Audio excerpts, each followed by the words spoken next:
Okay, so now for the Marcel iron. I have heated it up.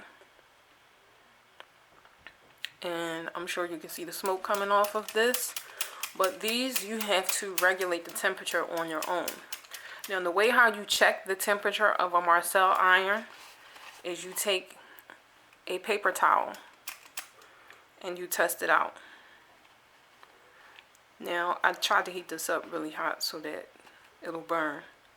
If you take it off your towel and you see that it is too hot to put on the hair, do not put it on your client's hair. Because what's going to happen,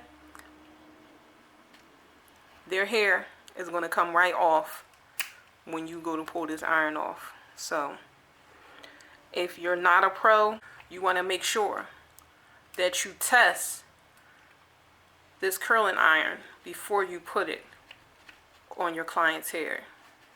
Now see, as I'm gradually checking it and it's not brown anymore, now it's time to curl.